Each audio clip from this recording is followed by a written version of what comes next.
What's the difficulty in making a pill that actually helps you lose weight? You're probably thinking of 2,4-dinitrophenol. While it is effective at burning calories without movement, it does so by releasing the energy as heat, which causes issues with hyperthermia amongst other things.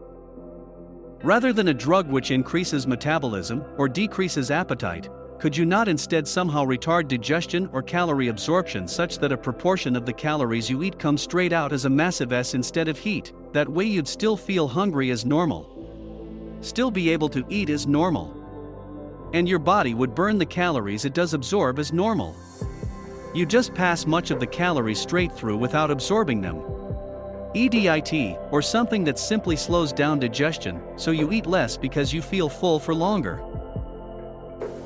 I see someone else already commented about 2,4-DNP, https://en. Wikipedia.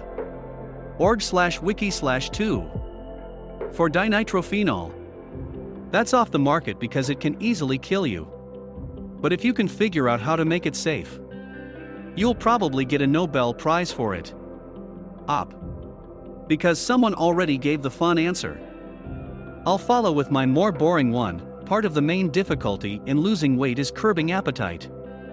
Weight loss is a simple equation: calories in, calories out. While you'll never be able to outrun the fork, exercising or moving more technically isn't even necessary as long as you're eating less calories than you'd naturally burn in a day. Likewise, as the viral Twinkie diet experiment proves, what you eat isn't as important as how much you eat as far as strictly shedding weight goes. Of course, eating all junk food can cause malnutrition and other problems. But strictly losing weight while eating nothing but junk food has been and can be done. There have been drugs that can curb appetite, but they're usually reserved as prescription only, as a last resort for the most critically obese patients. The Food and Drug Administration, FDA, has approved these prescription appetite suppressants: liraglutide, Saxenda registered; naltrexone bupropion, Contrave registered; phendimetrazine, Prelude-2 registered; phentermine, Profast registered; phentermine/topiramate, Simia registered; diethylpropion, Tenuate Dospan registered. The problem with these drugs is that they directly affect your brain chemistry. They control how your body and brain produces and processes hunger signals. And altering that natural process is pretty dangerous. There is no one-size-fits-all approach, so dosages must be monitored by a professional. Typically, these drugs are prescribed as an attempted corrective measure more than anything. Patients that are morbidly obese have already altered their natural production of ghrelin, or hunger-inducing hormone, to extreme levels.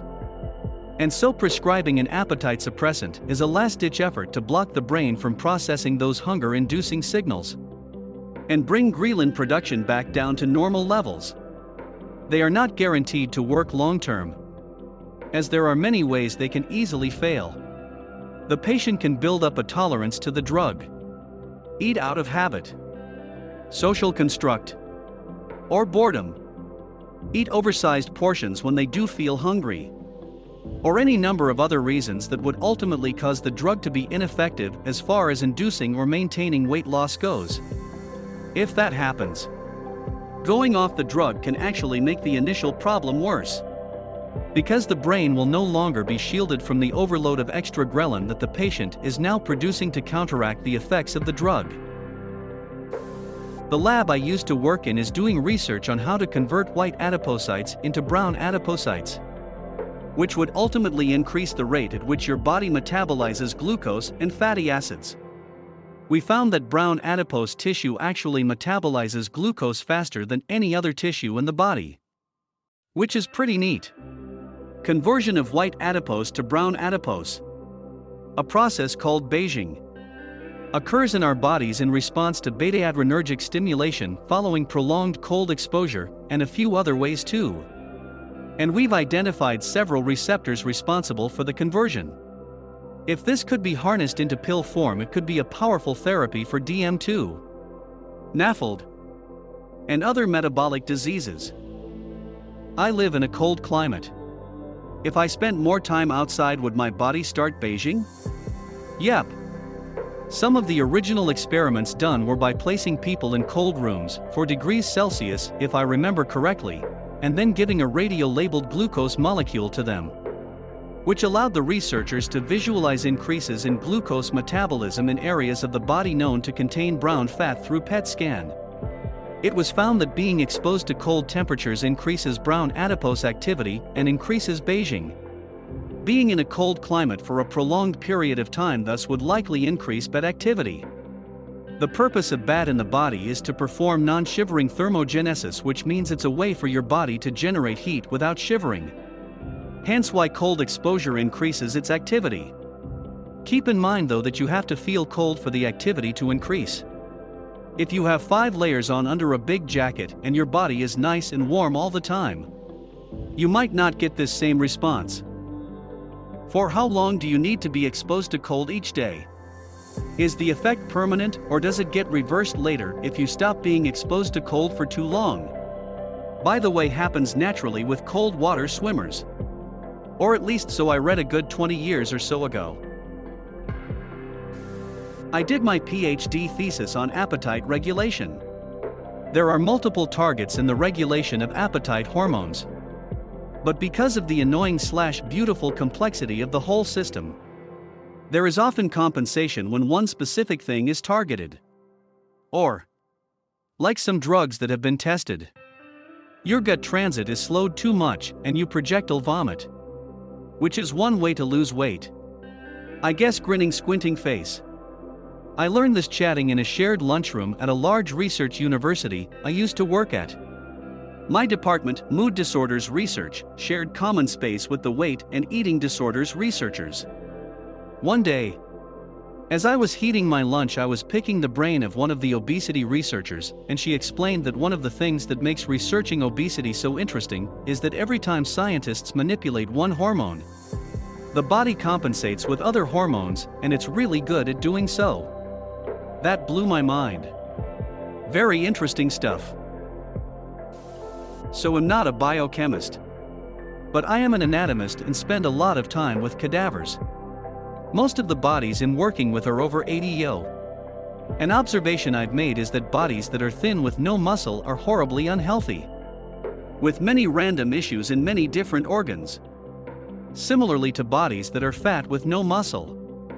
In both of these bodies you're going to find heart issues, blood clots, atrophied brains, cysts on the kidneys, abdominal mesh from hernia repairs, etc. etc.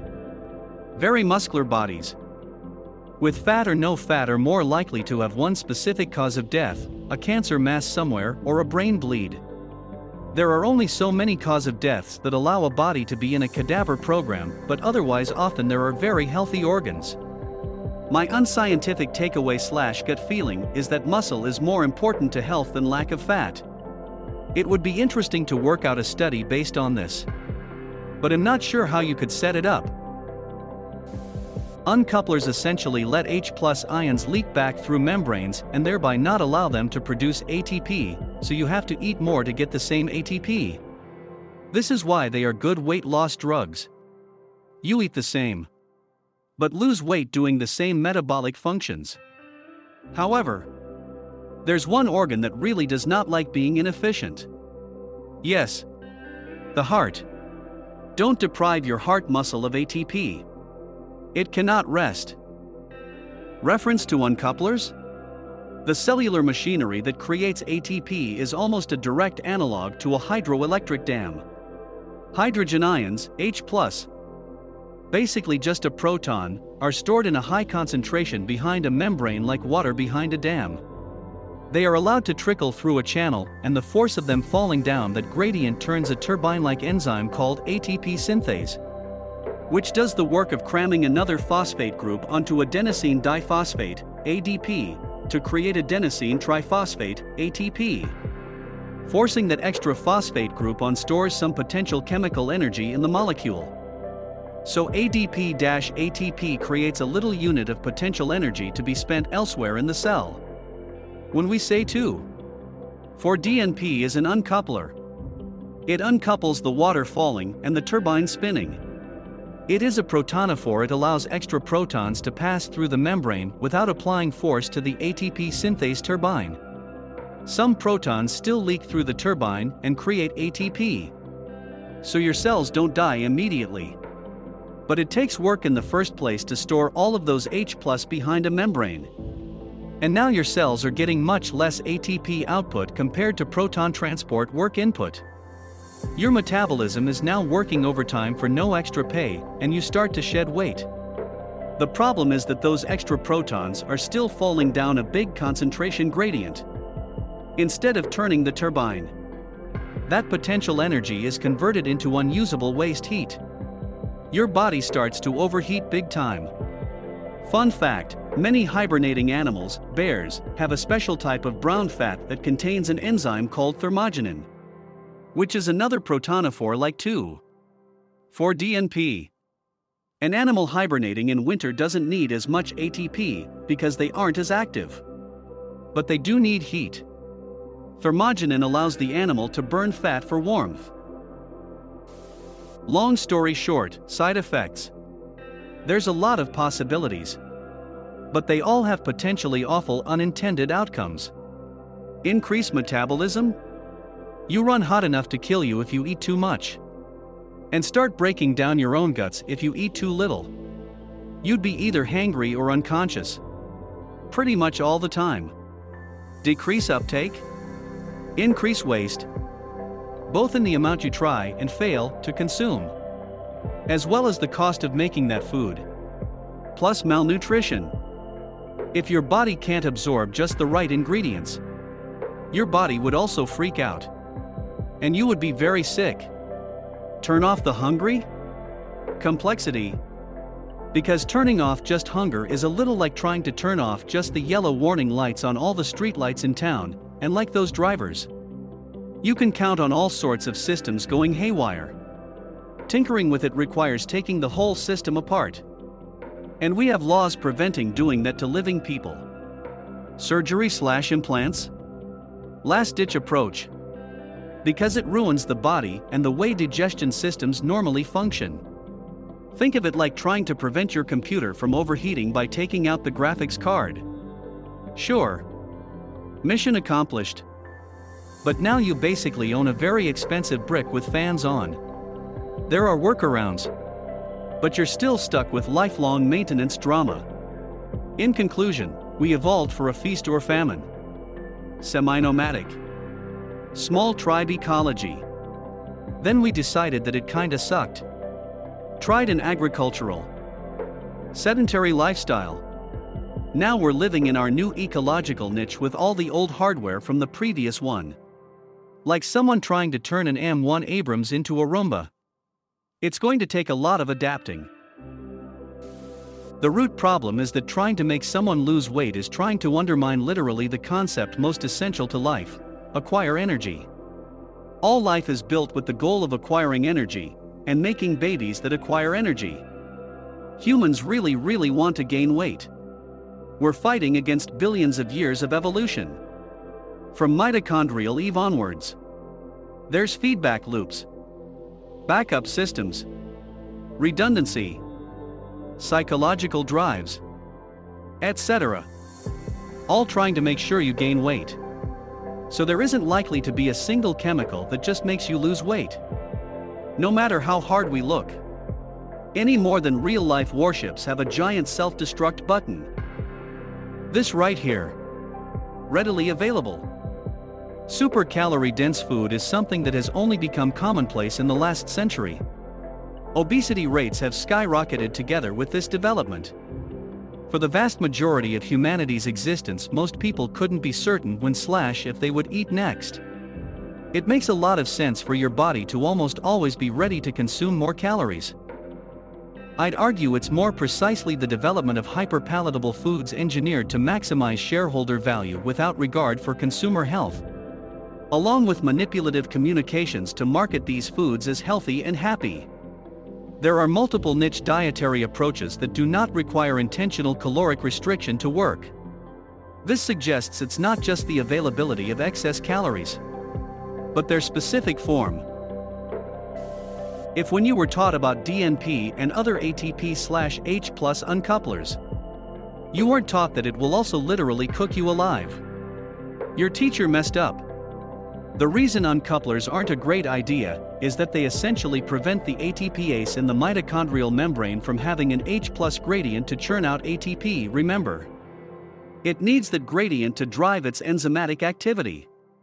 Since that last step is where the vast majority of ATP is produced in your cells, your body will attempt to compensate by essentially cranking up the rest of the catabolic processes, like glycolysis and fat metabolism, since those processes generate a smaller amount of ATP on their own. This is why uncouplers will burn the fat off basically overnight. But an overdose, which as I understand is pretty easy to do, will turn your body heat up high enough to kill you.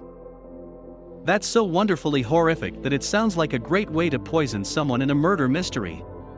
Oh. He had a sudden fever and died. Yup. The detective, though, is suspicious. It seems like most of the comments are about things dealing with the food going in. I'd be curious to find out what new research is going on to help with the fat already present in the body. Because I know more than one engineer friend has joked about designing nanobots to go in a pill and dissolve it. But I don't know if that's just a bunch of late-night jokes or someone people are really thinking of trying. Not a doc, but an engineer that struggled with weight most of my life. I personally feel something like this, plus the whole blocking caloric absorption, is really where the focus of studies should be. Take a look at Brad Marshall's experiments and hypotheses at https://phyranabottle.net. I'd start with his posts on the ROS theory of obesity. There's a surprising amount of metabolic biohacking you can do without resorting to drugs. I have ADHD and had to stop taking Vyvanse because it made me completely lose my appetite. It really sucks when eating anything becomes a chore. However, it is marketed for treating binge eating, and I can see why it would work there. It seems like the trick with medicated weight loss is creating something where the negative effects are very minimal. People's hearts will be overworked. Speed works well for weight loss, but also causes heart attacks. The best the pharma people could do would be to control leptin and ghrelin, which are hormones that relate to our appetites. These can be controlled through diet. But if that were possible for most people, we wouldn't be searching for a pill. Blood pressure medication/beta blockers for the heart while on speed? I take Adderall and beta blockers together. Works great. But is Adderall still dangerous for my heart? It's not hard to make a drug that makes it easier to lose weight. The problems are the associated side effects: hyperthermia, increased blood pressure, and tachycardia are common. These can be dangerous, especially for obese people. Additional fun fact: meth is prescribed as an anti-obesity drug in the US. Let's also acknowledge that pharmaceutical meth is very different from street meth. Street meth is loaded with contaminants and unwanted byproducts of bathtub synthesis. Very true. Dosages are also much smaller and more controlled in pharmaceutical versions. There's been some progress on this front in the microbiome department. There's a recolonizer pill that you swallow that changes your gut bacteria that can help you lose weight. The biggest problem is the yuck factor. The pill contains feces from skinny people, which contain significant amounts of gut bacteria. Serious question. Is there a way to make something with properties similar to cocaine without the addictive properties? I feel like that was the quickest way to weight loss. But it's expensive and too many people could go overboard too easily. It's actually been done extensively with amphetamine for half a century. It's an even greater appetite suppressant than cocaine. It's also dirt cheap to make, but still addictive and dangerous. And yes, people went completely overboard. Now it's illegal everywhere, or used only for ADHD medication. But until the 70s, AMP pills were recklessly prescribed as appetite suppressants all over the US.